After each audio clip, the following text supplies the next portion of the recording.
One of the most useful functions in Excel for accountants, financial modelers and data analysts is the EOMONTH function. But what on earth is the EOMONTH function? It's not until we realise that EO stands for end of, it then makes sense. It's the end of month function. It's a function that gives us the end of a calendar month. Now, there's a few quirks with this function that we need to be aware of. So if you want to go deep and really understand how EOMONTH works, then you're in the right place. So if you're ready, let's get started. Let's start by looking at the basic syntax and arguments for the EOMONTH function. Here we are in Excel. I'll type equals EOMONTH. We can see there the description of the function. It returns the serial number of the last day of the month before or after a specified number of months. Let's open the bracket, and the first argument is the start date. You can see we have a date there in cell C2, so let's use that. The second argument is the number of months. If it's a positive number, it's the number of months in the future. If it's a negative number, it's the number of months in the past. We have a number there in cell C3, so let's use that, and then we'll close that bracket. So if our date is the 15th of November, we have December, January and February being 3 months into the future. So this should give us the month end date for the end of February. I'll press return, and there you can see the 29th of February 2024. Yes, it is a leap year, so that is the 29th of February. Now, as I said, we can have positive numbers. Here we have 3, but we can equally enter negative numbers, and that goes into the past. So 15th of November goes back to October and then back to September. So we then get the date at the end of September. If we want the end of the month for the same month that we have, we can enter 0. And that will give us the end of November because our date is the 15th of November. So the EOMONTH function, that's all the arguments we need, the start date and then the number of months. Now let's move on and look at some examples of how we can really use and harness the power of this function. The first example we're looking at is how do we calculate the end of the current month? So based on today. Well, for that, let's start with the today function. Today gives us a date serial number for today's date. Then all we need to do is wrap that inside the EOMONTH function. And as we saw before, we can have 0 months in the future. I'll close that. Now today is currently in February. So when I press that, you can see we get the end of the month for the end of February. In our second example, we're looking at how we can calculate the start of a month. Now a common way to do this is if we use the date function, open bracket. We then might use the year function of a date. We have a date there in C2. Then the second argument of the date function is the month. So we might use the month of C2. And then finally, the first is always the first day of the month. So that would calculate the first day of any given month. So based on the 15th of November, the first day of that month is the 1st of November. But we can also use the EOMONTH function. Equals EOMONTH, open bracket. Our start date is C2. The number of month is that we want to go back 1 month, so -1. That takes us to the end of October. We'll close that bracket, but we want the first day of our month. So therefore we need to +1 to take us from the 31st of October to the 1st of November. So that's another way that we can use EOMONTH to calculate the start of a month.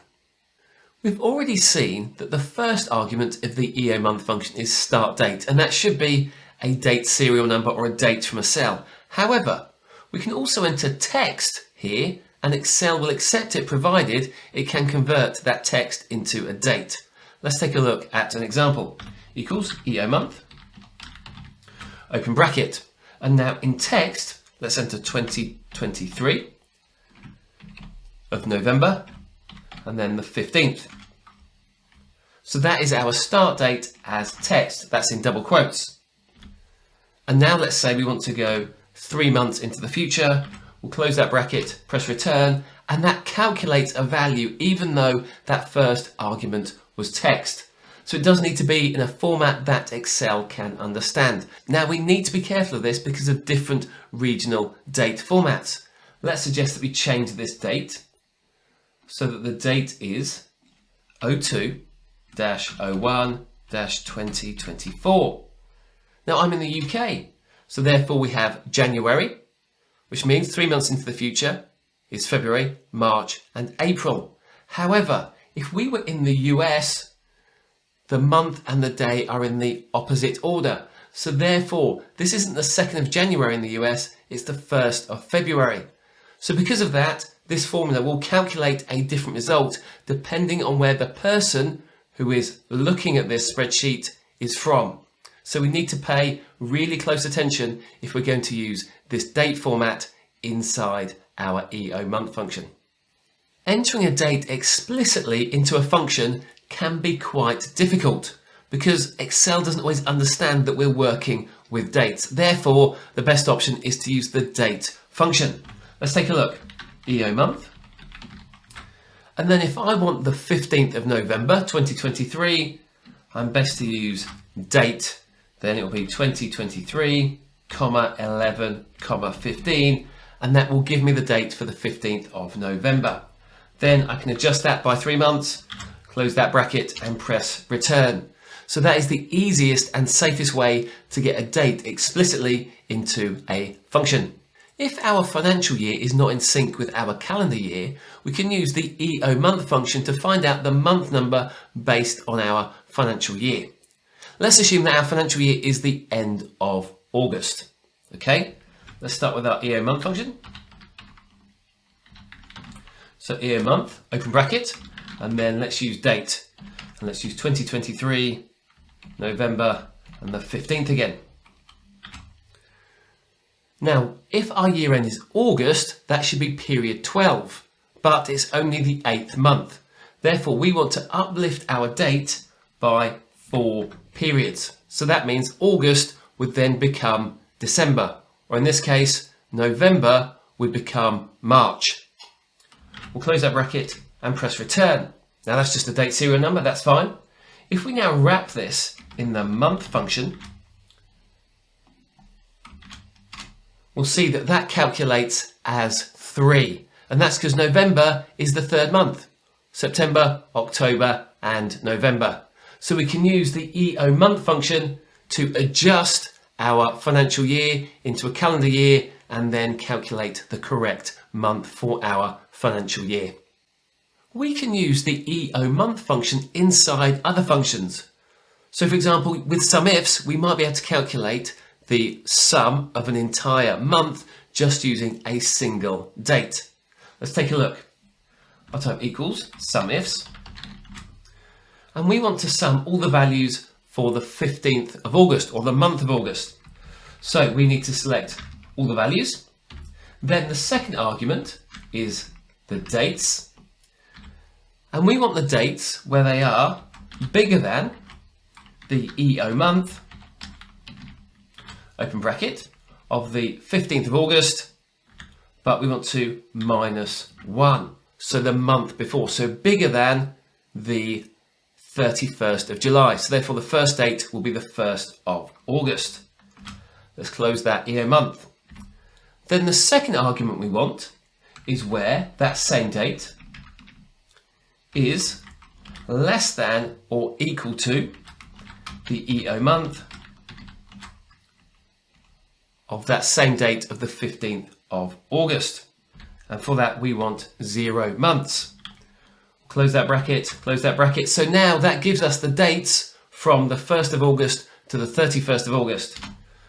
We'll press that, that calculates as 284. And if we check that in our data, yes, that indeed adds up to 284. So this is how we can use EOMONTH inside SUMIFS to calculate a range just based on a single date. We've seen that the second argument in EOMONTH is the month function. This is a whole number that represents how many months we want to offset by. Now we can use the sequence function in here so that we can calculate that EOMONTHS function several times and spill that result across several cells. Let's take a look. Equals EOMONTH, open bracket, and let's start with the 15th of November again.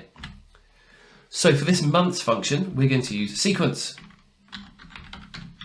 And we want to calculate a sequence of numbers. We want that across one row. How many columns do we want? Well, I've got that there in cell C4.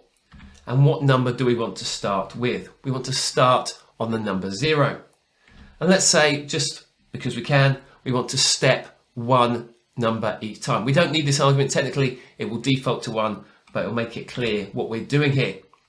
And then we can close that bracket. So this will create an array from 0 to 5 that then is fed into our EOMONTH function, so that when we press return, we end up with one formula spilling all of those results. So that means if we change our number to 4, it then calculates 4 months.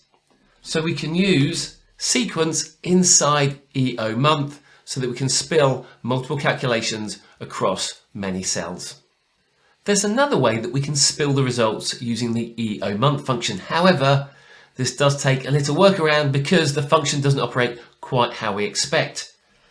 If we were to enter EOMONTH and then select all of the cells in that range, and let's say we want to offset by 0 months, we'll close that bracket and press return, you'll see we end up with a value error.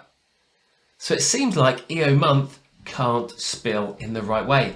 However, if we enter a double minus sign in front of our range and press return, EOMONTH now will spill those results. So that's a little quirk of how we work with the EOMONTH if we want to spill our values based on that start date argument. And that's it. That's how we can use the EOMONTH function inside Excel. We've seen it across 8 different use cases, so hopefully you've really got a grasp on how you can use this in your scenarios. If you like this video, don't forget to subscribe. Thanks for watching, and I'll catch you next time.